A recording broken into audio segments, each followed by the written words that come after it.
अस्सलाम वालेकुम नाज़रीन, सिंध टेलीविजन न्यूज़ पर मां आहियां जो मेज़बान फयाज़ नायच। सिंध टेलीविजन न्यूज़ जी ही ख़ुसूसी ट्रांसमिशन बजट के हवाले से उन बजट की ट्रांसमिशन में हिन वक्त मूसां गॾु जेके आहिनि मुल्क जा मारूफ़ सनतकार, मुल्क जा मारूफ़ बिज़नेस लीडर ऐं इक़्तिसादी माहिर इंजीनियर एम ए जब्बार साहब ऐं उन सां गॾोगॾु अॻूणे वज़ीर आज़म यूसुफ रज़ा गिलानी जा टेक्सटाइल बाबति जेको आहे स्पेशल पंहिंजो सलाहकार जनाब डॉक्टर मिर्ज़ा इख़्तियार बेग साहब मूंखे नशिस्त में जॉइन किया है। पाकिस्तान जी अॼोकी बजट जेका 2017-18 लाइ इसहाक़ डार साहब पेश कई आहे, उन ते असांजी गुफ़्तगू जेका सिलसिलो जेको मुसलसल हलंदड़ आहे उनखे अॻिते वधायूं था। जी जब्बार साहब, काफ़ी ॻाल्हियूं पाण अॻिए सेशन में ॻाल्हायूंसीं। टैक्स जो निज़ाम जेको आहे जंहिं पंहिंजो डॉक्टर मिर्ज़ा इख़्तियार बेग साहब अॻिए सेशन में ॻाल्हायो पिए त टैक्स बेस वधे कोन थो ऐं हे चवनि था त असां टैक्स जेका आहे GDP रेशो वधायूं था पिया। हाणे जॾहिं बेस नथो वधे, टैक्स नेट में नवां माण्हू नथा अचनि ऐं तव्हां चओ था त असां हेॾी टैक्स कलेक्ट कई आहे, इहो छा मतिलबु हुकूमत छा पेश करणु चाहे थी?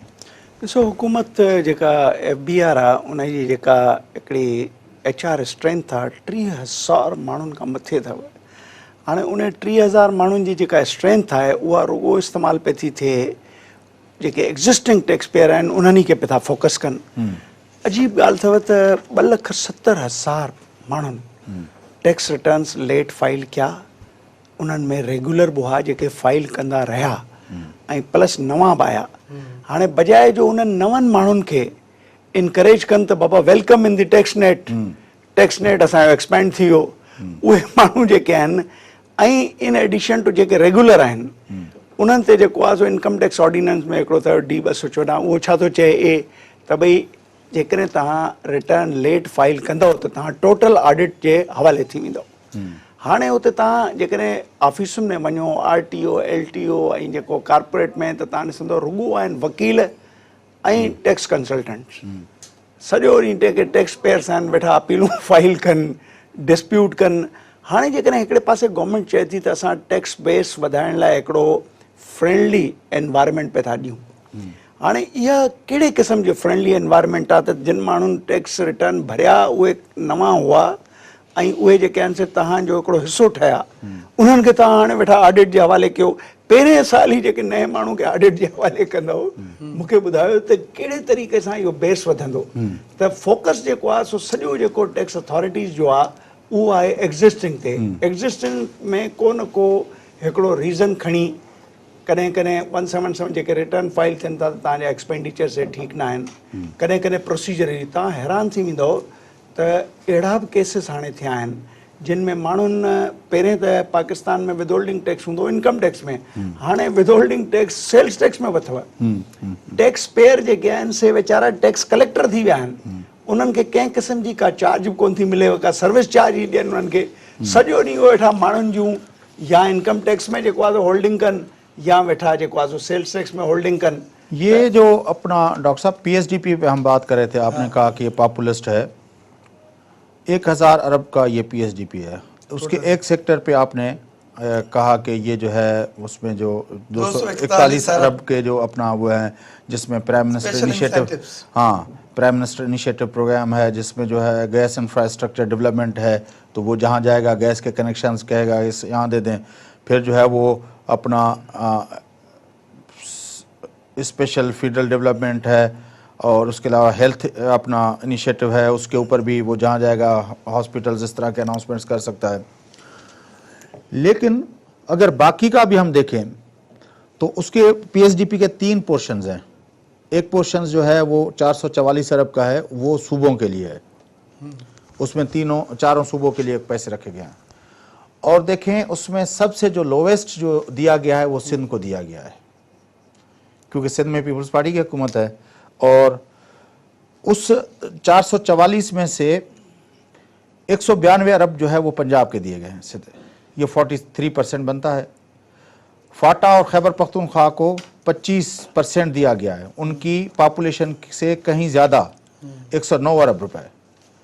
और फिर बलूचिस्तान के लिए 66 अरब रुपए दिए गए हैं और सिंध को सिर्फ 77 अरब। अब बलूचिस्तान को 66, सिंध को सिर्फ 77 बिलियन। तो इसमें भी जो 444 अरब का पीएसडीपी है उसमें भी पंजाब को बड़ा हिस्सा दे के बाकी केपी के और बलूचिस्तान के अंदर जो अपने वो हैं उनके अंदर रख के उसको भी बिल्कुल पॉलिटिकल बनाया गया है। अब फिर मैं आपको बताऊं,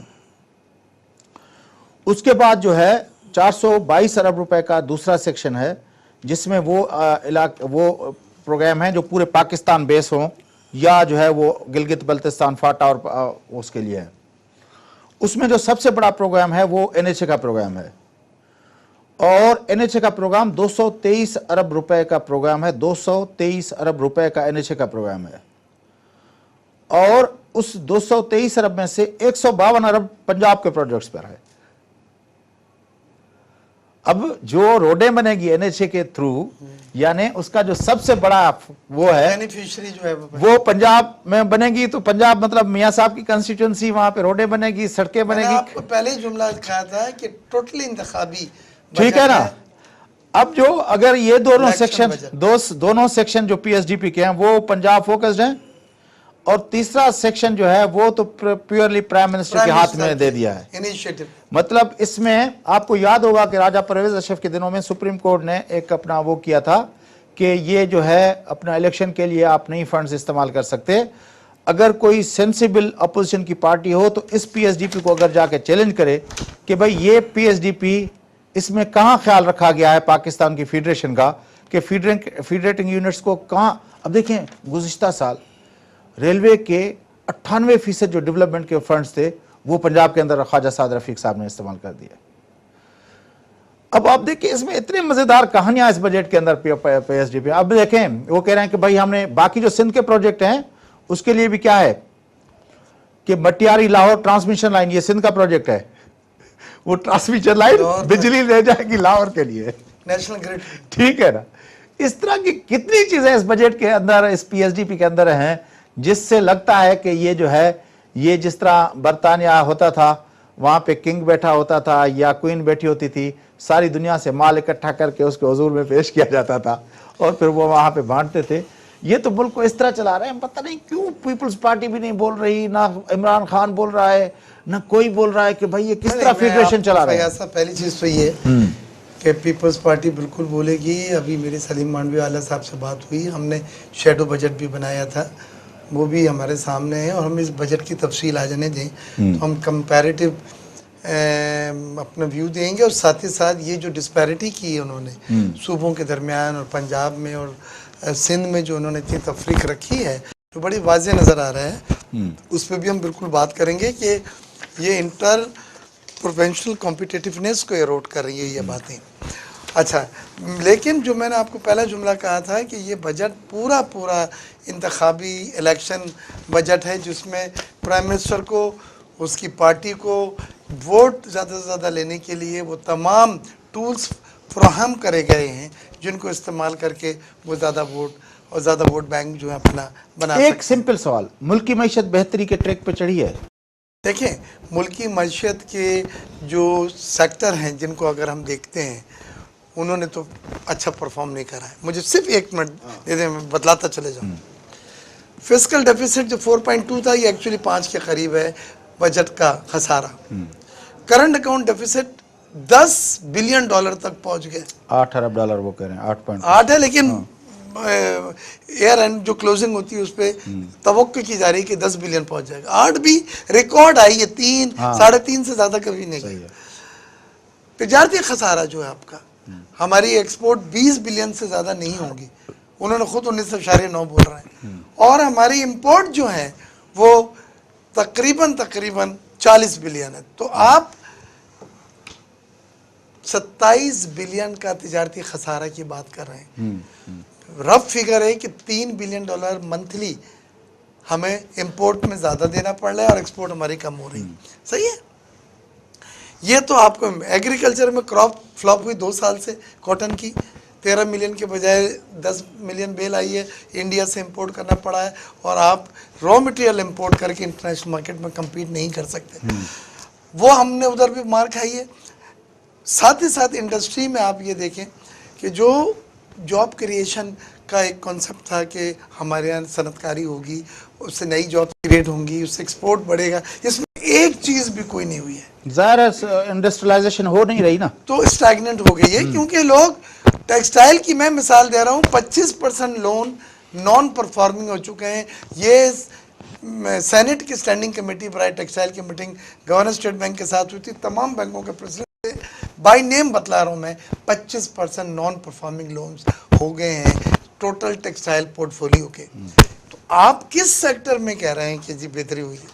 जी वो आपने सुना ना, जीडीपी ग्रोथ रेट 10% हाईएस्ट है। उसके अलावा वो कह रहे हैं कि हमने अपना इन्फ्लेशन को कंट्रोल कर लिया है। वो 3% से कंपेयर कर रहे हैं, वो कह रहे हैं कि जो lowest level था। जो पीपल्स पार्टी ने छोड़ा था, तो उस वक्त जो हमारे अपना फॉरेन एक्सचेंज रिजर्व 6 बिलियन थे, अब 16 बिलियन से ऊपर। और अगर वो इसमें सब आपके सुसूक बॉन्ड, इसमें आईएमएफ की जितने कर्जे हैं, डोनर जवाहर साहब के हैं। कर्जन जी ॻाल्हि आहे, कर्जन जी छा पोजिशन आहे? मतिलबु ही जेको असां वठंदा था वञूं ऐं हाणे त सीपेक जे नाले में अञा असां वधीक वठूं था, ऐं उनखां पोइ जेको आहे मतिलबु सीपेक ते ॻाल्हाए बि नथा सघूं, ॻाल्हायूं था त जेको आहे पोइ कावड़ी था वञनि त तव्हां पाकिस्तान जी जेको आहे रोशन मुस्तक़बिल जे ख़िलाफ़ था ॻाल्हायो पिया। सीपेक में चवंदा त इक्विटी ते रेट ऑफ रिटर्न जेको एॾो हाईएस्ट आहे, उन सां बिजली जे बेग साहब चए थो त बिजली जी सप्लाई थींदी, बिजली एॾी महांगी थींदी जो बिज़नेस कॉम्पीट कीअं करे सघंदो जेकॾहिं तव्हां एॾे हाईएस्ट रेट ऑफ रिटर्न ते जेको आहे तव्हां पंहिंजो बिजली ठाहींदा। ऐं उनखां अलावा जेको आहे पंहिंजो एॾनि वॾनि घरनि ते लाइबोर प्लस 4.5 जो तव्हां जेको आहे पंहिंजो कर्ज़ा था वठो। इहो त दुनिया में माना जेको पाण वॾो हट वाणियो आहे उहो बि इन खां घटि ते व्याज ॾींदो आहे। हीअ त चाइना त पाण खे तबाह करे रखियो आहे। ॾिसो, जेके बि इख़्तियार बेग साहब ॻाल्हियूं काफ़ी मुनासिब, ऐं उन जे लाइ जेके बि रीज़न्स ॾेई उहे हिकिड़े सपोर्टिंग रीज़न्स आहे। हाणे तव्हां जेका ॻाल्हि था कयो त पाकिस्तान में डेट्स कर्ज़, पाकिस्तान में जेका लेटेस्ट इंडिपेंडेंट RI आहे त असां 64% जेको आहे सुठो GDP in terms of percentage कर्ज़े में अची चुका आहियूं। ऐं इहो जॾहिं कि एक्ट पास कयोसीं 60 जो कयोसीं, 60% जेको आहे फिस्कल रिस्पॉन्सिबिलिटी एक्ट में। ॿी ॻाल्हि जेका 65 पे पहुंच गए। ॿी ॻाल्हि जेका मां चवणु थो चाहियां उहा इहा आहे त कर्ज़ु वठणु को ख़राबु ॻाल्हि न आहे। कर्ज़ सां जेको आहे सो हिकिड़ी इकोनॉमिक डेवलपमेंट पैराडाइम में जेकॾहिं तव्हां एतिरो ग्रो करे वञो जो तव्हां वटि कैपेसिटी हुजे इन खे वापसि करण जी, पोइ त कर्ज़ खे चइजे त भई ठीकु आहे वरितल कर्ज़ जस्टिफाई थिए थो। टी जेका ॻाल्हि आहे कर्ज़ु वठण जी उहा आहे त पाकिस्तान हिन वक़्तु पंहिंजो पाण खे गिनीज़ जेको आहे बुक में पाण खे वेठो रजिस्टर कराए, कहिड़े हवाले सां त जेको पे था घुरनि मार्कअप, दुनिया में जेका सिमत आहे, दुनिया जो जेको वाकिरो आहे, जेके रेट्स आहिनि उन जे मुखालिफ़त में पाकिस्तान खां जेको बि चीनी वेठा पैसा घुरनि पाकिस्तान ॾे वेठो। हाणे थोरी देरि लाइ मां तव्हांखे पंहिंजी ॻाल्हि नथो कयां, सेनेट स्टैंडिंग कमेटी ऐं इन में PND वारी कमेटी में हुननि पुछो त भई हिननि प्रोजेक्ट्स ते ॿुधायो त तव्हां केतिरो वेठा मार्कअप ॾियो। 8 प्रोजेक्ट्स खणी आया, रिपोर्टेड अथव, लिखियो 8 प्रोजेक्ट्स आया। हुननि चयो भई हिन 8 प्रोजेक्ट ते असां $12.5 अरब जो कर्ज़ु चाढ़े छॾियो, ऐं उन मां 9.5 जेको आहे सो एक्सिम बैंक ऐं चाइनीज़ अरेंजमेंट में थ्रू कर्ज़ु आहे ऐं बाक़ी इक्विटी आहे, माना 9.5 अरब कर्ज़ु। पोइ वरी इहो बि चयूं त इहो कर्ज़ु जेको आहे इन ते $2.2 बिलियन जा मार्कअप ईंदा ऐं इन ते $650 मिलियन जी इंश्योरेंस चार्जिस ईंदियूं। हाणे ॻाल्हि अॻिते इहा पुछी कंहिं सप्लीमेंट्री क्वेश्चन, इहे ट्रांसक्रिप्ट अथव, मां ट्रांसक्रिप्ट पढ़ी आहे, त हुन में चयूं त भई तव्हां जेको आहे सो इहो कहिड़े हिसाब सां वरितो? चयूं असां लाइबोर प्लस 4.5% ते वरितो ऐं 7% जी इंश्योरेंस चार्जिस आहिनि। त उन ते वरी सप्लीमेंट्री क्वेश्चन आयो त इहे त सॉवरेन गारंटी जे अगेंस्ट में लोन्स आहिनि। जॾहिं बि सॉवरेन गारंटी वारो लोन वठिबो आहे त उते इंश्योरेंस न हूंदी आहे। चाइनीज लोनों पर है और highest premium, highest ever premium. हाणे इन जो जेको हिसाब किताब मां लॻायो पे सभु पे था लॻाइनि। तव्हांजो पाकिस्तान में जेके बेवाऊं आहिनि, पाकिस्तान में जेके बि फॉर एग्ज़ाम्पल पेंशनर्स आहिनि, उन्हनि जे लाइ हिकिड़ी स्कीम हुकूमत पाकिस्तान नेशनल सेविंग पेन अथव। रुपी जी ॻाल्हि थो कयां हाणे, उन ते रेट अथव 9%, ठीकु आहे न। तव्हां 13.5 ऐं 14% ते डॉलर ते तव्हां जेको आहे सो इन दी फॉर्म ऑफ कमोडिटी जेका चार्ज पे थी थिए। हाणे ॻाल्हि दरअसल सीपेक जे बारे में सिर्फ़ु एतिरी आहे फयाज़ त सीपेक जे बारे में जेको आहे सो फुल इंफॉर्मेशन यानी वन स्ट्रोक में न पे थी अचे, आहिस्ते आहिस्ते पे थी अचे, आहिस्ते आहिस्ते जेको आहे अगेंस्ट क्वेश्चंस पे छो थी आहिस्ते अचे। आहिस्ते पे अचे? सिधी सी ॻाल्हि आहे त मुल्क जी पार्लियामेंट में दम न आहे न। मुल्क जी पार्लियामेंट हुननि खां पुछे न त भई तव्हां एॾा इनिशिएटिव कीअं था वठो?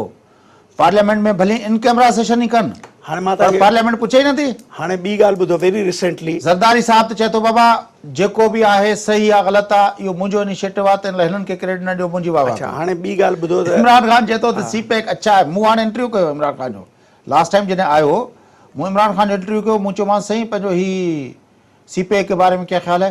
जो सी पैक बहुत अच्छा है लेकिन ट्रांसपेरेंसी होनी चाहिए। मुझे ट्रांसपेरेंसी वो तो लाइबोर प्लस 4.5 के अपना के हिसाब से आ रहे हैं, कर्जे दे रहे हैं, और फिर equity pay rate of return 24 से 29%। तो आप ये कहने के फिर वो मुख्य तो चाहे वो कुछ दिखाते नहीं है, कुछ हमें बताते नहीं है। मुझे बताते नहीं है तो फिर आप कैसे कह सकते हैं कि ये अच्छा मनसूबा है? हाणे तव्हां जेका ॻाल्हि कई न थोरी पहिरें बजट जे हवाले सां, इख़्तियार बेग साहब चऊं पार्टी सां ताल्लुक़ अथसि। Dawood Achakzai chairman communication senate, उनजो ट्रांसक्रिप्शन पढ़ो। NHA जो चेयरमैन अचे थो तारड़, असांजे साबिक़ सदर साहब जो पुटु तारड़ अचे थो, हुन खां पुछे थो त हीअ जेको सखर मुल्तान वारी जेका कैरेज रोड आहे इहा छा में आहे? चए थो सी पैक। चए थो बाक़ी ॿिया रूट नाला वठी चए थो त उहे छा में आहिनि? मूंखे ख़बर कोन्हे। जी तव्हां ख़बर कोन्हे त इहे जेकॾहिं न आहे त इहे डॉक्यूमेंट त खणी अचो, ख़बर त पए त कहिड़ा रोड रस्ता सी पैक वेठी फाइनेंस करे, कहिड़ा रोड रस्ता हिन PSDP जे ज़रिए वेठा फाइनेंस आहिनि, ऐं कहिड़ा रोड रस्ते में मां हिकिड़ो ग्रांट कोट आहे। आंदो वक्फे खां पोइ मोटी थी मुंहिंजे ख्याल में। बेग साहब ये जो हम बातें करते हैं ये सारे टेलीविजन पे और सारे उसमें, ये शायद हुकूमत भी, हर हुकूमत यही चाहती है कि इन फज्ड फिगर्स के ऊपर बातचीत होती रहे, लेकिन जो बुनियादी मसला है वो है मुल्क के अवाम का। और इसाक डार साहब गुज़िश्ता उसमें भी और आज भी वो कह गए हैं कि 29% लोग जो है बिलो द पावर्टी लाइन रहते हैं। और जब्बार साहब ने फिगर कैलकुलेट की है 6 करोड़ लोग, क्योंकि 1/3 ऑलमोस्ट बनता है तो 6 करोड़, तो वही ठीक है ना। मुल्क के अंदर ये 6 करोड़ लोग जो गुर्बत की लकीर से नीचे की ज़िंदगी गुजारते हैं, हम उन लोगों से टैक्स भी वसूल करते हैं, क्योंकि वो अगर 6 करोड़ लोगों में से जो भी कोई अपने बच्चे के लिए एक टैबलेट लेगा तो उसको उस टैबलेट पे टैक्स देना होगा। बिल्कुल उसको हम टैक्स में कोई छूट नहीं देते। हम स्टॉक एक्सचेंज को छूट देते हैं, हम कभी कभार टेक्सटाइल एक्सचेंज के ऊपर भी को बता रहा हूं ना, वो कभी फाइनल डिस्चार्ज ऑफ लायबिलिटी है, लेकिन मतलब किसी टैक्सेस हैं, मतलब गेन टैक्स है, सब कुछ है। मुख्तलिफ उसमें अपने सेक्टर्स को हम जो है वो टैक्स की छूट देते हैं, लेकिन वो जो गरीब आदमी गुर्बत की लकीर से नीचे जिंदगी गुजार रहा है उसको हम उसके बेटे की, उसकी बेटी की, उसके मासूम बच्चों के दूध के लिए जो अपना वो मांग तांग के जो करता है उससे भी हम टैक्स लेते हैं। उसके जवाब में उसको क्या देते हैं? 84%। सेनेट की बात की, सेनेट के अंदर बताया गया कि 84% जो पाकिस्तान की पॉपुलेशन है वो क्लीन ड्रिंकिंग वाटर से महरूम है, 84%। और फिर ये भी बताया गया कि 70% जो पाकिस्तान के बच्चे हैं, यानी 2.26 बिलियन जो हैं वो तो अपना दाखिल भी नहीं होते, लेकिन 70% मजमूई तौर पर वो मैट्रिक भी पास नहीं कर पाते, मतलब अनपढ़ रह जाते हैं। जब एक मुआशरा डेवलप हो रहा कर रहे हैं हम लोग, और उसमें इतने सर अच्छे, आपको फैयाज भाई सॉरी फॉर इंटरप्शन, वक्फा लेता हूं मैं, इन चीज़ों पे बात करना चाहूँगा कि ये जो मुल्क के गरीब लोग हैं, ये हमारे बजट, ये हमारे इक़्तिसादी तरक्की, ये हमारे स्टेटिस्टिक्स उनको क्या देते हैं, उस पर मैं दोनों आप हजरात से बातचीत करना चाहूँगा। नाज़रीन मुर्तज़ा वक्फा आपस प्रोग्राम का इख्तिताम करते हैं।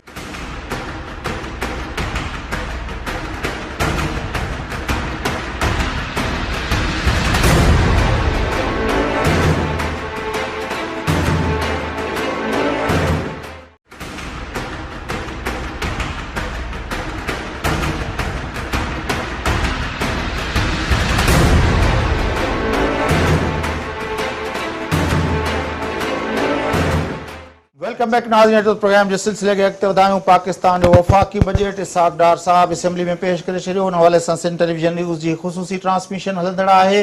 उनमें हिन वक़्तु मूं सां गॾु आहिनि डॉक्टर मिर्ज़ा इख़्तियार बेग साहब ऐं इंजीनियर M.A. जब्बार साहब।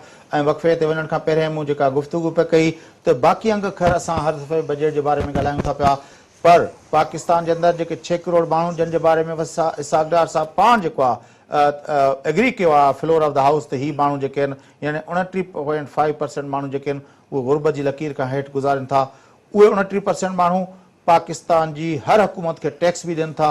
उहे जेकॾहिं पाणी जो गिलास पीअनि था उन ते टैक्स आहे, जेकॾहिं का गोरी खाइनि था बीमारी जी सूरत में उन ते टैक्स आहे, जेकॾहिं उहो पंहिंजे ॿार खे को खीर पीआरनि था उन ते टैक्स आहे, जेकॾहिं को भाॼी वठनि था उन ते टैक्स आहे, जेकॾहिं खंडु वठनि था उन ते टैक्स आहे, चांहि पती वठनि था उन ते टैक्स आहे। उहे पाकिस्तान जी हर सरकार खे उहे 6 करोड़ माण्हू टैक्स ॾियनि था पिया। जवाब में पाकिस्तान जी हुकूमत उन्हनि खे न त को रोड रस्ता ॾिए थी, न उनखे हाउसिंग जी सहूलियतूं ॾिए थी, न ई पाकिस्तान जी का हुकूमत उनखे तइलीम ॾिए थी, न ई पाकिस्तान जी का हुकूमत उनखे सिक्योरिटी प्रोवाइड थी करे, न ई पाकिस्तान जी का हुकूमत उन्हनि खे हेल्थ जूं सहूलियतूं ॾिए थी पई। त इहे 6 करोड़ माण्हू जेके आहिनि जेके पाकिस्तान जी रियासतुनि खे रियासत खे मुसलसल हर हुकूमत खे ॾींदा पिया अचनि ऐं उन्हनि जे लाइ हुकूमतनि वटि कुझु कोन्हे। असां पंहिंजे ॿिन्ही इक़्तिसादी माहिरनि ऐं मारूफ़ सनतकारनि खां पुछंदासूं आख़िर इहो सिलसिलो ईअं छो आहे ऐं उनमें असां बहसियत समाज उनमें कहिड़ो रोल अदा करे सघूं था। जी डॉक्टर मिर्ज़ा अख्तियार अहमद साहब। जी देखिए, मैं आपको ये बात बिल्कुल बतलाता हूँ और ये मेरे दिल की आवाज़ है कि सोशल सेक्टर जिसको हमने डेवलप करना था आज़ादी के बाद से अब तक हमारी तरजीहात में कभी भी उसको हमने वो तरजीह नहीं दी, वो प्रायोरिटी नहीं दी जो कौमें बनाती हैं, जो नेशंस बिल्डअप करती हैं, जो जनरेशन्स जो हैं उनको लायक और फायक बनाती हैं। हम जीडीपी का कहते आए हैं कि कम से कम 4% अब जीडीपी एजुकेशन के लिए रखें। इन्होंने 2% रख के अब 2 के अंदर ले आए हैं, ये 1.25 या उसके आसपास कहीं पर है।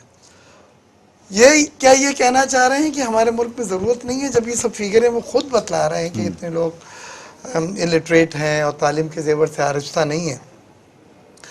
दूसरी चीज़ सेहत में हमने उनसे कहा कि ज़्यादा नहीं 2% अब जीडीपी तो दें आप सेहत को, सेहत की बुनियादी सहूलतों को। अब वो 1% से भी कम ले आए हैं, उसको कम करते करते, और वो बाद में ये कहते हैं कि जी ये सूबाई सब्जेक्ट है, सूबाई हुकूमत ने इसमें जो फंड्स उनको मिलते हैं उसमें से खर्च करना है। मैं ये कहता हूँ कि एक आम आदमी को इससे कोई कंसर्न नहीं होता कि वो सूबाई फैसिलिटीज़ से अपना इलाज करा रहा है या मरकज़ी वफाकी फैसिलिटीज़ से करा रहा है। एक आम आदमी जब बीमार होता है तो उसको स्टेट की जिम्मेदारी है कि आपने उसको इलाज मुहैया करें, सस्ता, फास्ट, इमीडिएट सेहत के लिए उसको इलाज मुहैया करें।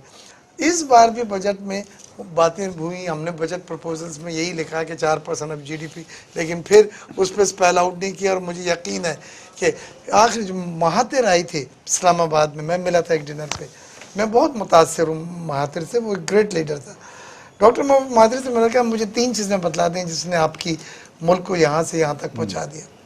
उसने मुस्कुरा के मेरे कंधे पे हाथ रख के कहा है एजुकेशन, एजुकेशन, एजुकेशन। यानी हमने जो नस्लें बनानी है उन्हें तालीम के ज़ेवर से। हिंदुस्तान जो कर रहा है वो उनकी जो उन नेहरू के दिनों में जो उन लोगों ने अपने इंस्टीट्यूशंस बनाए थे, बड़ी बड़ी प्रेस्टिजियस यूनिवर्सिटियाँ बनाई थी, और उसके बाद फिर जब इंदिरा गांधी के दिनों में मनमोहन सिंह वो फाइनेंस मिनिस्टर थे, उन लोगों ने आईटी में इंडक्ट किया था, वो इन्वेस्टमेंट की थी, तो वो आज उसका वो फसल। जवाहर साहब, ही जेको मसलो आहे असांजो, माना ग्रोथ रेट असांखे इहो सभई इक़्तिसादी ॿाहिरि, मां बि गुज़िरियल 10-12 सालनि खां वठी हिननि ते ॻाल्हाईंदो थो अचां, चवंदा 7% ग्रोथ रेट न हूंदो त अनएम्प्लॉयमेंट वधंदी पाकिस्तान में ऐं गुरबत वधंदी। हाणे जॾहिं ही जेको असां ग्रोथ रेट जी जेका हिन पोज़ीशन में असां रखियूं बीठा आहियूं, त पोइ असां कीअं मतिलबु मुल्क मां गुरबत ख़तमु कंदासीं? नंबर 1। ॿी ॻाल्हि इहा आहे त सॼी दुनिया जा इक़्तिसादी माहिर इन ॻाल्हि ते इतफ़ाक़ था कनि त भई रियल सेक्टर ऑफ इकोनॉमी या त एग्रीकल्चरल ग्रोथ या इंडस्ट्रियल ग्रोथ तव्हांखे जॉब तव्हांखे जेको आहे पंहिंजो ॾींदी। बाक़ी जेकॾहिं सर्विस सेक्टर हूंदो त उहा एॾी जॉब क्रिएशन जे हवाले सां तव्हांजी एॾी उहो न आहे। हाणे जॾहिं असांजा उहे ॿई सेक्टर जो ॿिन्ही सेक्टर जो इकोनॉमी जे अंदरि जेको शेयर आहे उहो वञे पियो घटिबो, मतिलबु असांजी सोसाइटी में अनएम्प्लॉयमेंट पई वञे वधंदी, ऐं अनएम्प्लॉयमेंट वधंदी वेंदी त यकीनी तौर ते जेका सभ खां वधीक जेको महरूम हूंदो उहो ई तबिको हूंदो न जेको अॻे ई पोइ ते पियल आहे। हाणे अहिड़ी सूरत हाल में असां कहिड़े क़िस्म जी मईशत डेवलप पिया कयूं? मूंखे त सॼो डायरेक्शन ई नज़र नथो अचे। मूंखे लॻे थो त कुझु मख़सूस माण्हुनि जी मईशत आहे ऐं उन्हनि जा अंग खरनि, बाक़ी असां जहिड़ा ग़रीब माण्हू जेके आहिनि उहे हुनजो खाज बणिजण लाइ तयारु वेठा आहियूं, बाक़ी ॿियो कुझु न आहे। सो फयाज़, तव्हां जेके ॻाल्हियूं कयूं उन्हनि में थोरियूं ॻाल्हियूं मां ऐड कयां त पाकिस्तान में जेको हिकिड़ो ग्रोथ ऑफ पॉपुलेशन परसेंटेज आहे, ख़ुशी छा कुझु ॾींहं पहिरियों इहा ॻाल्हि कई त असां पॉपुलेशन ग्रोथ तरफ़ त ॾिसूं ई कोन वेठा। यानी पॉपुलेशन ग्रोथ ऐं उन सां गॾोगॾु इकोनॉमिक डेवलपमेंट ऐं ग्रोथ नंबर कहिड़े तरीक़े सां हले, उन जी पंहिंजी हिकिड़ी को रिलेशनशिप अथव। कंहिंजे लाइ हिकिड़ी डेवलपिंग इकोनॉमीअ में welfare and socio economic development खे वधीक मज़बूत बनाइण लाइ उन जी हिकिड़ी को रिलेशनशिप आहे। हाणे असां जेको आहे सो आहिस्ते आहिस्ते तमामु वॾी हिकिड़ी जॾहिं कंज़म्पशन इकोनॉमी थी वेंदासीं ऐं उन कंज़म्पशन इकोनॉमी में हाल उहो ई हूंदो जेको तव्हां वेठा ॻाल्हायो। हाणे थोरी देरि लाइ ॿ टे अंग खे ॻाल्हायूं, पोइ मां तव्हांखे सस्टेनेबल डेवलपमेंट ऐं बजट जो कॉन्सेप्ट थो ॾियां। तव्हां जेका असां ॻाल्हि कई 6 करोड़, डेमोग्राफिकली पाकिस्तान लाइ क्लेम आहे जेको मुंहिंजे ख़्याल में काफ़ी हद ताईं सचो क्लेम आहे त 9 करोड़ जेके आहिनि से able to be serving the economy माण्हुनि जी जेका आहे सा एज आहे 9 करोड़।